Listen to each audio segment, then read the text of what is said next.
¿Qué tal? ¿Cómo les va? Hoy quería compartir con ustedes algunas reflexiones acerca de la novela de Fyodor Mikhailovich Dostoyevsky, El idiota.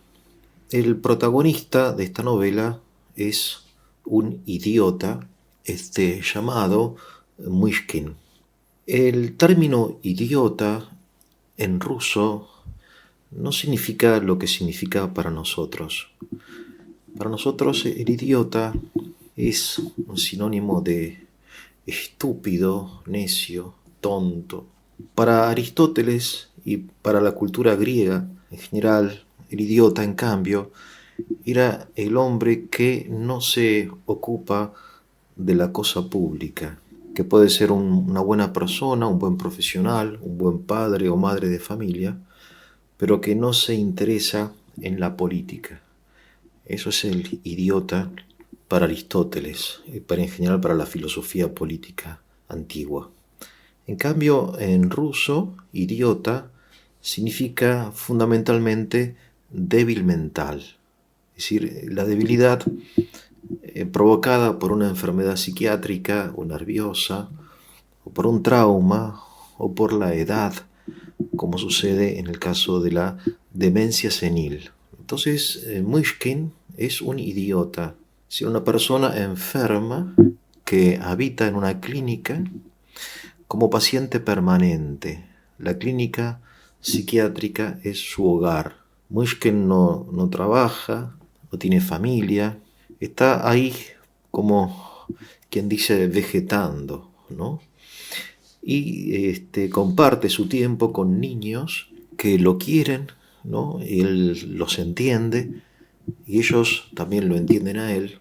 Él los trata como a personas adultas y él después dice que solamente con los niños encuentra comunicación, ¿no? Y esto ya es señal de algo porque ya no es tan idiota. Debajo de la enfermedad nerviosa de Myshkin, ¿no? Que de vez en cuando explota, digamos, en convulsiones epilépticas, digamos, debajo de esta estructura débil, muy débil, de esta persona, ¿no? Ya sea debilidad física y nerviosa, se ha desarrollado una persona inteligente, intuitiva, amable y sobre todo inocente, ¿no? Es decir, lo que caracteriza a Myshkin es su inocencia. Entonces, este es el personaje que Dostoyevsky construye, ¿no? Es como en una misma persona conviven la debilidad física, la sencillez racional, con la genialidad.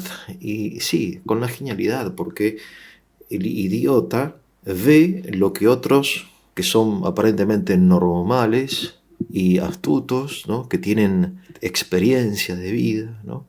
Él ve lo que otros no ven. Él ve lo que otros no ven. Esto es muy interesante como personaje, ¿no? Aún más, el contacto con él hace que se revele lo oculto de las personas, ya sea lo positivo o lo negativo. Porque las personas en la época de Dostoyevsky, como en nuestra época, esconden generalmente sus pensamientos, ¿no? Sus sentimientos, fingen, ¿no? Somos hipócritas, pero el idiota hace que ellos se abran, ¿no? Se sinceren y que muestren sus heridas o lo más profundo, ¿no? Que está en sus conciencias. Porque él no las juzga, ellos sienten que él no las juzga y no se burla de ella, no las desprecia, ¿no? Sino que las escucha y las consuela. Ahora bien, el idiota, Myshkin, ¿no? No es, digamos, un gurú o un pastor o un moralista o un santo, tampoco es un terapeuta, es solo eso, un idiota, ¿no? Es decir, él no asume ninguna postura, él no busca enseñar, él no es consciente de su genialidad. Es decir, él llega a Rusia desde Suiza, donde estuvo durante muchos años, ya le digo, entre comillas, vegetando, es como un débil mental, porque ha sido dado de alta, además está sin un peso, es más pobre que una laucha, no tiene dónde vivir, no tiene dónde ir, pero tiene deseos de vivir. No, él no es un monje. Luego de tantos años de internación psiquiátrica, él espera construir una vida, encontrar una mujer, encontrar un trabajo, ¿no? En fin, a pesar de su enfermedad, él quiere vivir. Pero no sabe ni cómo ni con quién, ¿no? No tiene experiencia, no conoce el mundo. Bueno, entonces él, digamos que de Suiza pasa a San Petersburgo, a Rusia, y después de todo digamos, el drama que Dostoyevsky desarrolla en la novela, él va a volver a Suiza, le adelanto el final, también ya definitivamente enfermo, ¿no? O sea, su enfermedad mental, su idiotez, tiene como un paréntesis durante su estadía en Rusia, ¿no? Es como que entra y sale del mundo, ¿no? De ese mundo complejo, oscuro, hipócrita, que Dostoyevsky sabe describir con genialidad, ¿no? Claro, porque estamos la segunda mitad del siglo XIX en la sociedad burguesa de San Petersburgo y de Moscú, en pleno auge del capitalismo, ¿no? Donde florecen las riquezas, donde abunda el dinero, ¿no? Donde una persona puede amasar una fortuna construyendo una fábrica, por ejemplo, ¿no? Y produciendo en serie alguna cosa y comerciándola por todo el mundo, ¿no? Porque hay barcos que llevan y traen mercaderías por todo el mundo, la época del capitalismo, y entonces en esa época donde el valor de la vida fundamental es el dinero, aparece en esta sociedad este idiota, ¿no? Es decir, es un mundo, digo, oscuro, fundamentalmente oscuro, hipócrita, de mucha lujuria también, mucha lujuria, muy sensual, fundamentalmente de codicia, en fin, de los pecados que nosotros conocemos perfectamente porque pertenecemos a la tradición, los pecados capitales, ¿no? Que están en esa época entrelazados como una red de una forma particular, ¿no? En cada época los pecados capitales están como entrelazados en forma diferente, ¿no? Claro, entonces el idiota entra en este mundo, digo, él es una persona inocente, pero su inocencia consiste en que él, no solamente él es luminoso, sino que él ve la luz. Ve la luz allí donde está, ¿no? O sea, en las personas más despreciables, él ve algo bueno, ¿no? Y lo señala. Y en contacto con el idiota, esta persona que se cree mala y que se desprecia en el fondo, se da cuenta que no es totalmente mala, ¿no? Que él también hay algo de luminoso en su alma y que puede aferrarse a eso para salvarse. Es decir, el idiota ve una luz real, no imaginaria, ¿no?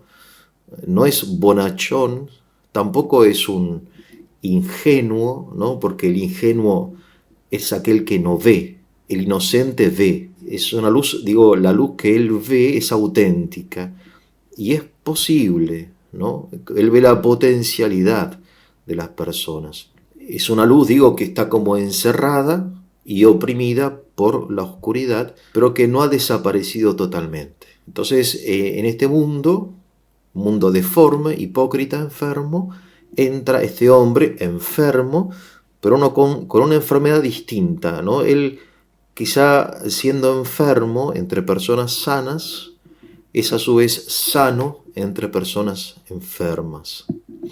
Bueno, entonces este es un poco el argumento general de esta novela, que es una de las 5 grandes novelas de Dostoyevsky, ¿no? Ustedes saben que es más fácil representar los personajes negativos que los positivos, ¿no? Y en las novelas de esta época, ¿no? Abundan los personajes negativos, ¿no? Estamos hablando de la época siglo XIX, ¿no? Escritores como, no sé, Víctor Hugo, Dickens y tantos otros, ¿no? Que señalan, los románticos, ¿no? Que señalan los defectos, los vicios de la sociedad burguesa europea, ¿no? La codicia, la lujuria, el alcoholismo, la indolencia, la indiferencia, ¿no?, de los hombres. Las mujeres son superficiales, envidiosas, celosas, son débiles, ¿no? Y sin embargo hay como grupos sociales que Dostoyevsky ha sabido rescatar, no en forma total, ¿no?, porque la bondad y la maldad no pasa por el grupo social, sino por la persona que hace su elección. Pero bueno, ya lo mencioné, los niños, ¿no? Los niños, los campesinos también, ¿no?, que conservan más la bondad, el contacto con la naturaleza y con Dios, que el ciudadano, ¿no?, o el comerciante, ¿no? El campesino está más cerca de, ya les digo, de esto, ¿no? Y también los monjes. Pero también lo que Dostoyevsky señala es el sufrimiento, ¿no? El sufrimiento de las personas, que es una experiencia en principio redentora, ¿no? Ahora bien, él conoce por propia experiencia, digo, el autor, ¿no?, Fyodor Mikhailovich, lo oscuro y lo malo del mundo.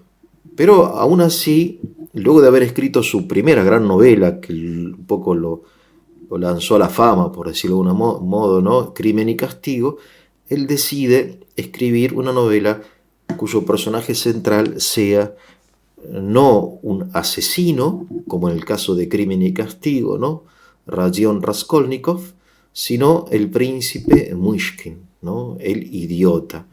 Ahora, aclaro, cuando digo príncipe, no se imaginen un príncipe medieval, ¿no?, dueño y soberano de tierras y de un castillo, sino que en la época esta ya ser príncipe es algo hereditario, es un título que no significa ningún privilegio de tipo ni económico, ni político, ni social, sino es algo honorífico, ¿no?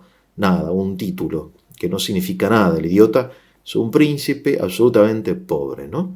Entonces, repito, un poco voy mezclando lo biográfico de Dostoyevsky con el contenido de la novela. Entonces él dice, bueno, yo quiero escribir una novela, digo, cuyo personaje central sea positivo, ¿no? Positivo. Bien. Acerca del resultado, en fin, el resultado está a la vista, es una novela muy conocida, muy analizada por especialistas, ¿no? Si logró o no Dostoyevsky, en definitiva, crear un personaje, aparentemente sí, pero con reserva, ¿no? Señalemos que Dostoyevsky escribe esto en Occidente, ¿no?, en Europa, tiene que huir, fíjense ustedes, y esto es interesante, tiene que huir de Rusia porque lo persiguen por deudas. Él ya es un escritor famoso y sin embargo él es adicto al juego. Y por eso tiene que huir con su mujer, que es muy joven, le lleva creo que unos 25 años a su mujer, Ana Grigorievna, que inmediatamente después de huir de Rusia a Alemania, después a Suiza, después finalmente a Italia, él sigue adquiriendo deudas de juego, ¿no? No puede dejar de jugar, sigue jugando, ¿no? Es curioso cómo un hombre tan creativo, tan, entre comillas, espiritual, tan inteligente, que tiene la bendición enorme de tener esta pasión por la escritura, esta vocación, que ya es amado y reconocido por mucha gente, ¿no?, que lo consideran un futuro profeta, como este hombre, digo, ¿no?, que tiene una mujer que lo ama, que está embarazada de su hija Sonia, está atado por una pasión, ¿no?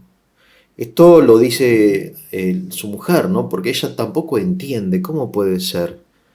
Y claro, ella después descubre que su esposo no solamente tiene un vicio, sino que el juego es una pasión que lo consume. Y él lo juega todo. En Alemania juega hasta, dicen los biógrafos, la pollera y las medias de invierno de su esposa, que está embarazada, finalmente da luz a Sonia, pero viven en la pobreza a causa de la adicción de Fyodor Mikhailovich al juego. Él está inmensamente feliz, pero en un paseo el bebé se resfría y muere. ¿no? Sonia muere a los 3 meses de vida. Sufrimiento enorme, ¿no? O sea, Dostoyevski es un hombre que sufre porque se siente culpable, se llama a sí mismo en cartas a su esposa, soy un cerdo, soy un cretino, etcétera, ¿no? Se siente culpable de todo, ¿no? No puede evitar dejar de jugar, su hija ha muerto, está encima un peso, y si él sigue enfermo porque él sufre ataques de epilepsia, está exiliado, extraña terriblemente a su patria. Bueno, y en esas circunstancias realmente dramáticas, él busca fuerza en su alma, ¿no? Y se pone a escribir. Dice, no, bueno, digamos que una pasión, la pasión de la escritura, termina venciendo la pasión por el juego, se encierra a escribir, ¿no?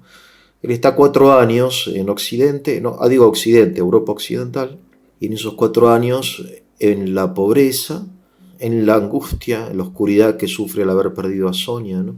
En fin, escribe El idiota, como buscando algo de luz en sí mismo, ¿no?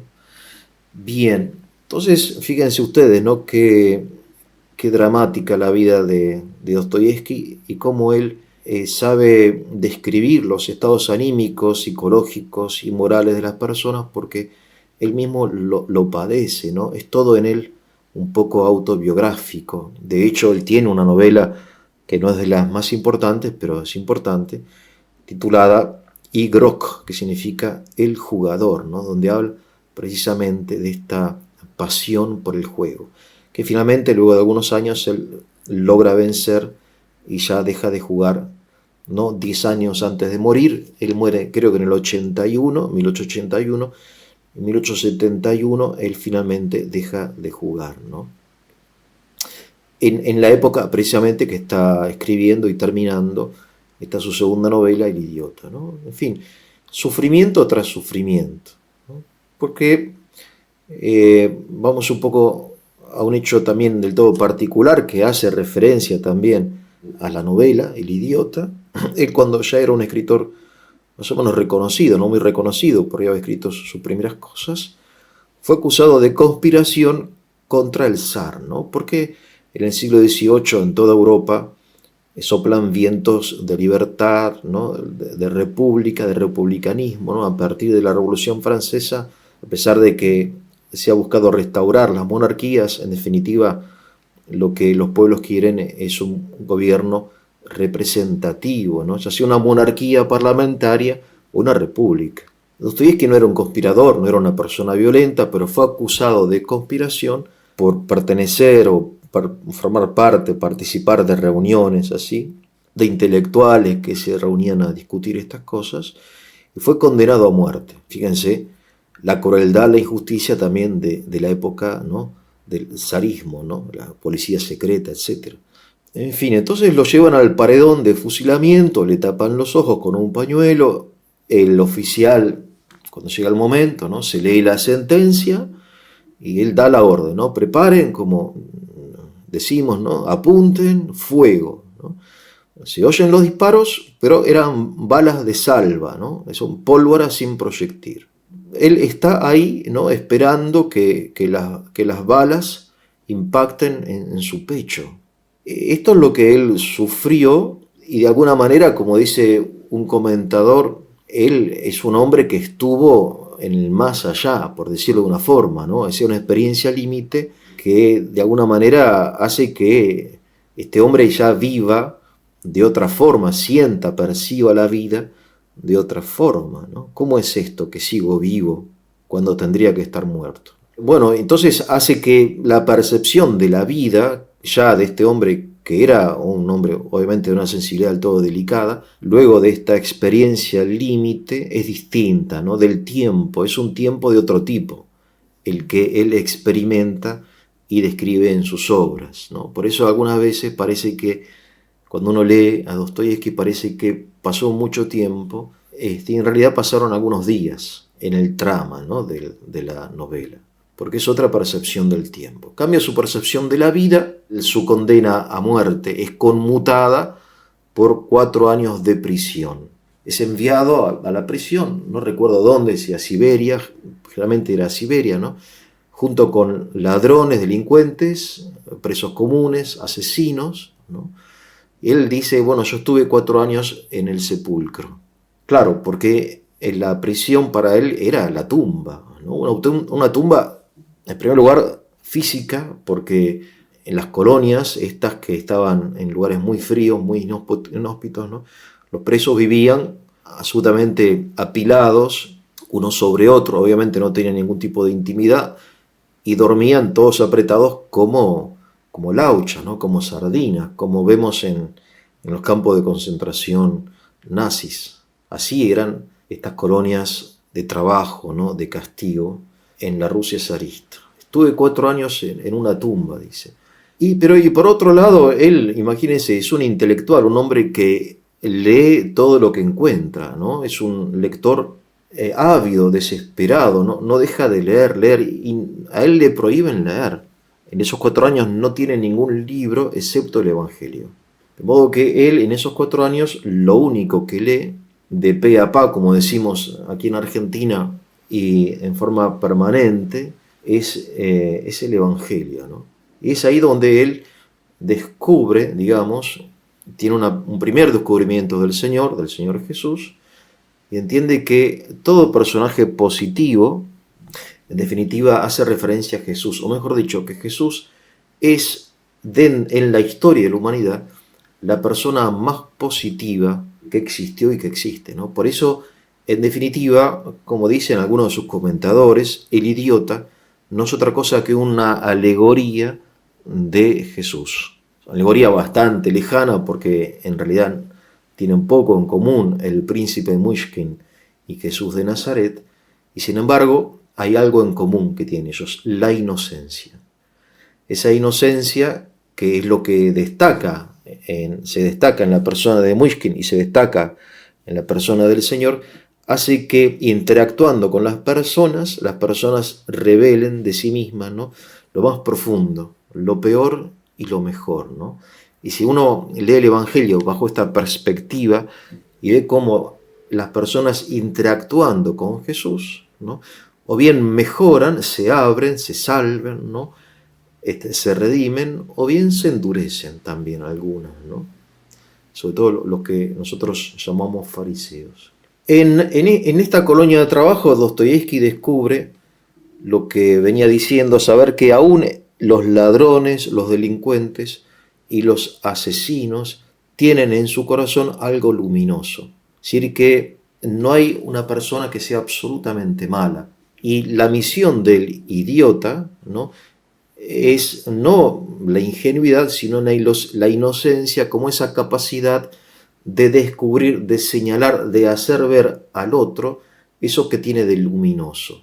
Si, repito, el ingenuo no percibe el mal, el inocente en cambio lo percibe, pero destaca lo bueno que existe detrás de lo malo, como encerrado, ¿no?, entre lo malo, o sea, la luz en las tinieblas, ¿no? O sea, no hay que confundir estas dos esencias, ¿no? Entonces, él descubre ahí, ¿no?, en esa colonia de trabajo, si quieren, otra Rusia, ¿no? No en una Rusia de la burguesía avarienta, que solamente piensa en el dinero y en los lujos, y en fin, es no de todas estas cosas de la ropa y de los bailes y de los peluquines y de los vestidos y de los zapatitos y de los perfumes, etcétera, ¿no?, sino la Rusia profunda, la Rusia del campesino, del niño, del monje, la Rusia del sufrimiento, opuesta a esta Rusia corrompida por el dinero fácil y sobre todo por la falta de fe, porque esta gente, ¿no?, es gente que educada en Voltaire, gente que ya no cree en Dios. Sí, se bautiza, tiene íconos en sus paredes, etc. Pero el ateísmo francés disolvente, ¿no?, penetra con toda fuerza ya en esta época en Rusia, ¿no? Bien, entonces me parece que es sumamente interesante esto, sumamente interesante, ¿no? Bien, entonces le decía que Dostoyevsky lee los evangelios, después va a decir repetidas veces, como un cristiano convencido, quizá no del todo ortodoxo en el sentido dogmático, ¿no? Pero sí le entiende que no hay otra figura positiva más que Jesús de Nazaret, ¿no? Más que nuestro Señor. Eso lo va a repetir muchas veces. Ahora bien, por otro lado, él, como ávido lector, conoce también la literatura no solamente rusa, sino europea, y en particular, y esto es sumamente interesante para nosotros, él, cuando le preguntan si tuviera que salvar un solo libro, ¿cuál salvaría? ¿No? Y él responde, el Don Quijote de la Mancha, la mejor novela jamás escrita, insuperable, ¿no? Don Quijote de la Mancha. Interesante, ¿no? Es decir, cómo quizá el mayor o uno de los mayores escritores rusos considera que la mayor novela jamás escrita pertenece a la lengua española, ¿no? O sea, no sé, yo me siento orgulloso, me siento contento, creo que deberíamos sentirnos todos así. Bien, obviamente ustedes ya se dan cuenta, hay algo en común entre el Don Quijote y Mushkin, ¿no? Yo acerca de Mushkin les conté muy poco, ya les dije que estaba enfermo, en fin, después le voy a contar un poquito más si tenemos tiempo, pero lo común que tienen es que ambos han perdido algo de la razón, ¿no? La razón es una realidad compleja, por eso quizá, como venga a hablar, no de razón, sino de razones parciales, ¿no? Digamos que Don Quijote perdió una parte de la razón, pero conservó otra, quizás la más importante, ¿no? O sea, el hecho de que él haya confundido, haya identificado molinos de viento con gigantes, ¿no? En fin, peligrosos, monstruos, no sé, gigantes, obviamente habla de que él perdió la percepción de la realidad, pero no se equivoca cuando decide enfrentar al mal arriesgando su propia vida. O sea, la razón moral, la razón heroica, él la conserva, ¿no? Quizá nosotros no confundamos gigantes con molinos de viento, creo, pero la razón moral, la razón heroica, ¿no? Quizá, en fin. Entonces son las razones, ¿no? O sea, ¿de qué te sirve identificar el peligro si no lo enfrentamos con valentía, ¿no? ¿Qué es más razonable? Mushkin también ha perdido la razón y que podríamos llamar la razón, por llamarla de alguna forma, ¿no? Burguesa. En realidad nunca la tuvo porque él vivió, nunca trabajó, vivió en un hospital psiquiátrico, débil mental, ¿no? Pero eso le permitió no contagiarse con la razón burguesa, ¿no? ¿Qué es la razón burguesa? Es un término que a mí no me gusta, pero bueno, porque el marxismo generalmente habla de la burguesía, ¿no? El marxismo tiene una idea del todo particular de la burguesía como el que se apropia injustamente de los frutos del trabajo del proletario, ¿no? Ese es el burgués. Repito, el burgués es una clase social que se apropia injustamente de los frutos del trabajo del proletario, ¿no? La plusvalía y todo eso. Bien. O sea, el industrial, el comerciante, el grande o pequeño propietario de tierra, ¿no? El financiero son burgueses, ¿no? En el sentido. En cambio, la burguesía que Mushkin desconoce es otra, ¿no? Es una mezcla de los pecados capitales, de la codicia, de la indolencia, de la lujuria, de la hipocresía, de la violencia, ¿no? De la incredulidad, de la indiferencia, ¿no? Digamos, es algo más profundo. Son los pecados capitales materializados y como concretizados en la Europa de la segunda mitad del siglo XIX, ¿no? Podríamos llamarlo también la razón capitalista, si entendemos el capitalismo no como círculo virtuoso de inversión, estudio, trabajo, ahorro, etc., sino como esa pasión absoluta e infinita por el dinero. En fin, entonces esta es la razón burguesa o capitalista que Mushkin encuentra y que va revelando a medida que va interactuando con los otros personajes, ¿no? Porque la novela tiene una gran variedad de personajes. Bueno, voy a terminar aquí, pues le comentaré en un segundo audio un poco más en concreto acerca del idiota. Que tengan un muy, pero muy buen día.